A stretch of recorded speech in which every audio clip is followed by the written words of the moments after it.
ഈ ആഗോള അയ്യപ്പ സംഗമം CPM-മായി ബന്ധപ്പെടുത്തണ്ട. അത് ഒരു നിയമാനുസൃതമായി പ്രവർത്തിക്കുന്ന ദേവസ്വം ബോർഡ് തീരുമാനമെടുത്തതാണ്. നിങ്ങൾക്കറിയില്ല, ഹജ്ജ് കമ്മിറ്റി ഹജ്ജ് തീർത്ഥാടകരുടെ സൗകര്യത്തിന് വേണ്ടി എന്തെല്ലാം പരിപാടികൾ സംഘടിപ്പിക്കാറുണ്ട്? ആരെങ്കിലും വിവാദമാക്കിയിട്ടുണ്ടോ?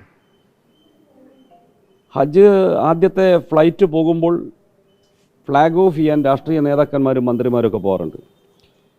വലിയ സമ്മേളനമായി അത് ചേരാറുണ്ട്. ഹജ്ജ് ഹൗസുകൾ ഉണ്ടാക്കാറുണ്ട്. ഏതെങ്കിലും മതത്തെ പ്രീണിപ്പിക്കാനാണ് അതൊക്കെ ചെയ്യുന്നത്? അതിനെ മതവൽക്കരിക്കുന്നത് എങ്ങനെ, എത്രമാത്രം പ്രത്യാഘാതങ്ങളുണ്ടാവും? വിശ്വാസികളുടെ താല്പര്യങ്ങൾ സംരക്ഷിക്കുന്നതിന് ഒരു ഗവൺമെൻറ്റിന് ഭരണഘടനയ്ക്കുള്ളിൽ നിന്നുകൊണ്ട് ചെയ്യാവുന്നതെല്ലാം മതനിരപേക്ഷ രാജ്യമായ രാജ്യത്ത് ഇന്ത്യയിൽ, കേരളത്തിൽ ചെയ്യാറുണ്ട്. അത് ഇപ്പോൾ ശബരിമല ദർശനം വന്നാൽ ലക്ഷക്കണക്കായ ആളുകൾ വരും. കേരളത്തിൽ മാത്രമല്ല, ഈ കേരളത്തിന് വെളിയിലുള്ളവർ വരും. അവർക്കുള്ള സുരക്ഷിതത്വം ഏർപ്പെടുത്താൻ കേരള ഗവൺമെൻറ്റാണ് പോലീസിനെ, ഉദ്യോഗസ്ഥന്മാരെ നിയോഗിക്കുന്നത്. എത്രമാത്രം ചെലവ് വരുന്ന ഒരു പദ്ധതിയാണത്. ഇതുപോലെ തന്നെ ക്രൈസ്തവ കൂട്ടായ്മകൾ വലിയ തോതിലുള്ള വലിയ സമ്മേളനങ്ങൾ ചേരാറുണ്ട്.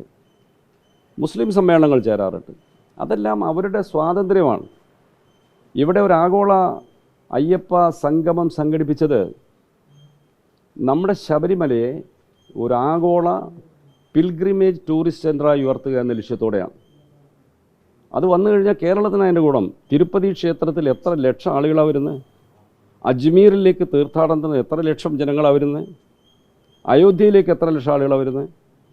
ഇതൊക്കെ ആ സ്റ്റേറ്റിൻ്റെ തന്നെ, അല്ലെങ്കിൽ ആ പ്രദേശത്തിൻ്റെ തന്നെ വളർച്ചയെ വലിയ തോതിൽ സ്വാധീനിക്കുന്ന ഘടകങ്ങളാണ്. ലക്ഷക്കണക്കിന് ആളുകൾ വരുമ്പോൾ അവരുടെ താമസ സ്ഥലം, യാത്രാ സൗകര്യങ്ങൾ, അവരവിടെ ചെലവഴിക്കുന്ന പണം, ഇതൊക്കെ ആ സ്റ്റേറ്റിന് വലിയ നേട്ടങ്ങളായിട്ട് വരും. ഈ ലക്ഷ്യം വെച്ചുകൊണ്ടാണ് ഗവൺമെൻറ് ഇങ്ങനെ ഒരു സംഗമം സംഘടിപ്പിച്ചത്. ദേവസ്വം ബോർഡ് സംഘടിപ്പിച്ചു.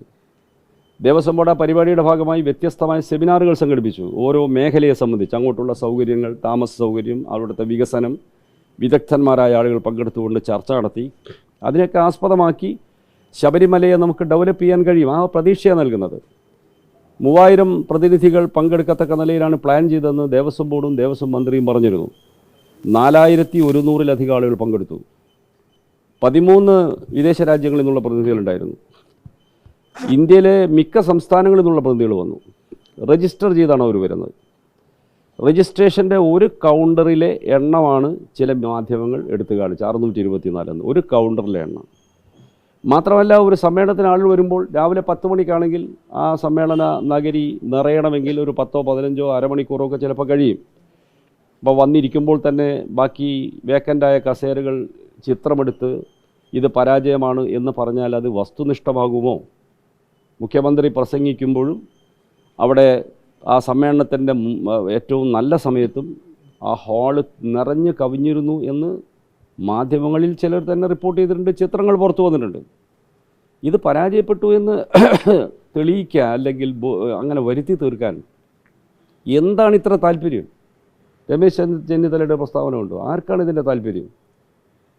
എത്ര സംഘടനകളാണ് ഇതുമായിട്ട് ചേർന്നത്? ഇതൊരു രാഷ്ട്രീയ പരിപാടിയല്ല. ഈ സ്റ്റേറ്റിന് വേണ്ടിയാണ് ഈ പരിപാടി സംഘടിപ്പിച്ചത്. പങ്കെടുത്ത വെള്ളാപ്പള്ളി പറഞ്ഞൊരു കാര്യം, മുഖ്യമന്ത്രി പിണറായി വിജയൻ ഭക്തനായി എന്നുള്ളതാണ്. അത് അദ്ദേഹത്തിൻ്റെ വ്യക്തിപരമായ അഭിപ്രായം. മുഖ്യമന്ത്രി പിണറായി വിജയൻ ഒരു മാർക്സിസ്റ്റാണ്. അദ്ദേഹത്തിന് അതിൻ്റേതായ നിലപാടുണ്ട്. അതിൽ പുതിയ മുദ്ര കുത്തേണ്ട ഒരാവശ്യമില്ല. ഇന്ന് അവിടെ ഒരു RSSന്റെ ഒരു നേതൃത്വത്തിൽ ഒരു അയ്യപ്പ സംഗമം നടന്നുകൊണ്ടിരിക്കുകയാണ്.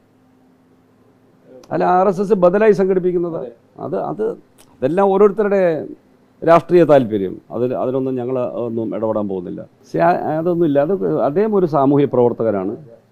ആ സാമൂഹ്യ പ്രവർത്തകൻ എന്ന നിലയിൽ ഒരു യാത്രയിൽ മുഖ്യമന്ത്രിയോടൊപ്പം സഞ്ചരിച്ചു എന്നുള്ളത് വലിയ കുറ്റമൊന്നുമല്ല. അത് അത്ര വലിയ അപരാധമായി കാണേണ്ട ഒരു കാര്യമില്ല. എത്ര നമ്മുടെ രാഷ്ട്രീയ നേതാക്കന്മാരും സാമുദായിക നേതാക്കന്മാരുമായ ആളുകൾ പരസ്പരം കൂടിച്ചേരാറുണ്ട്. പൊതുചടങ്ങുകളിൽ, വിവാഹ സൽക്കാരത്തിൽ, അതല്ലെങ്കിൽ മറ്റു പൊതുപരിപാടികളിൽ യാത്ര ചെയ്യുമ്പോൾ ഒരുമിച്ചായിപ്പോയി എന്ന സംഭവം. അതുകൊണ്ട് എന്ത് കാര്യം? അങ്ങനെ പലപ്പോഴും പലർക്കും ഒരുമിച്ച് യാത്ര ചെയ്യേണ്ട സന്ദർഭം ഉണ്ടായിട്ടുണ്ട്. അതിലപ്പുറം ഒരർത്ഥം അതിന് കൽപ്പിക്കേണ്ടതില്ല.